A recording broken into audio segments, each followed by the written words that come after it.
महाराज जी, इनके बहुत सारे प्रश्न थे। इनके कहने का, गुरु जी, मृत्यु क्या है, जीवन क्या है, जन्म क्या है, नींद क्या है, ईश्वर क्या है, सुंदरता क्या है, दुख क्या है, ध्यान क्या है, सुख क्या हम है? सब प्रश्न का प्रश्न कर रहे हैं। तुम क्या हो? मैं इस शरीर का सारथी बना हुआ हूँ। कुछ नहीं, सारथी कौन है? मैं कुछ नहीं हूँ। मैं अपना परिचय क्या दूं? मैं कुछ नहीं हूँ। तो फिर प्रश्न ही नहीं बनता ना। कुछ नहीं से कोई प्रश्न होता है भाई? कुछ नहीं से कोई प्रश्न होता है? प्रश्न करता तो बने हो ना, तो कुछ नहीं प्रश्न करता। बुद्धिमानी नहीं, चतुराई नहीं, सही में चलोगे तो हर प्रश्न का उत्तर तुम्हीं से हम दिलवा देंगे। अभी बच्चा, जब तक जीव भगवान की शरण में नहीं होता और भगवान का नाम जप नहीं करता, तब तक उसको कुछ समझ में नहीं आता। ऐसी माया की धुंधली भरी आंधी है कि जो ज्ञानिन कर चित अपहरई, बरियाई विमोह बस करी। तुम तो बच्चा हो अभी।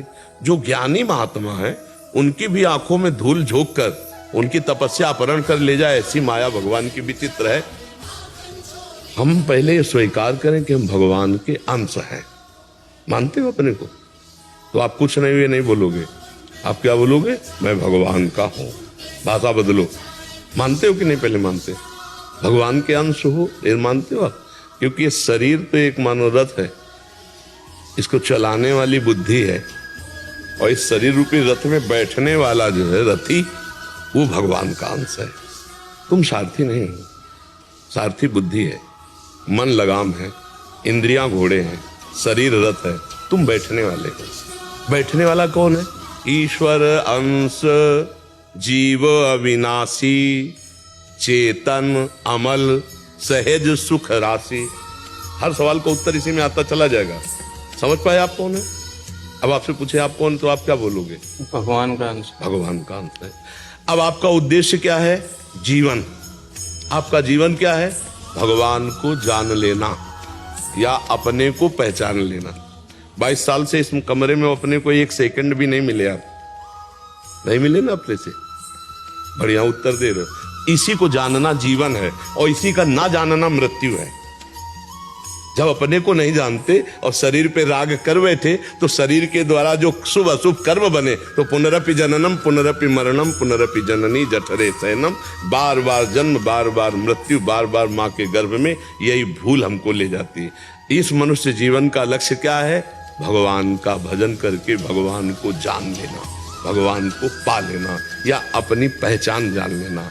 नर्तन कर फल विषय न भाई, भजिए राम सब काम बिहाई। भजन ना होना और भोगों में रमण करना, यही मृत्यु है। जिन हरि भगति हृदय नहीं आनी, जीवित सब समान ते प्राणी। जीता हुआ मुर्दा टहला है। जिसके जीवन में भगवान का चिंतन नहीं, भजन नहीं, जीता हुआ मुर्दा है। गोस्वामी जी कह रहे हैं, मनुष्य जीवन का लक्ष्य क्या? भगवत प्राप्ति, अपने स्वरूप का बोध हो जाना। मृत्यु क्या? अपने को भूल जाना, शरीर राग में फंस जाना। सारे प्रश्नों का उत्तर तुम्ही से तुमको मिल जाएगा।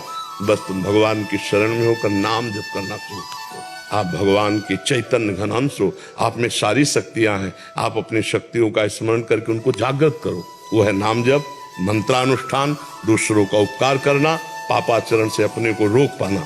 अगर रोक पाए तो फिर जीवन प्रकाशमय हो जाएगा। अगर पापाचरण होते रहे तो फिर अंधकार नहीं हटेगा, ज्ञान अंधकार छाया रहेगा। समझ पा रहे हो? सारे प्रश्नों का उत्तर मिल जाएगा आपको।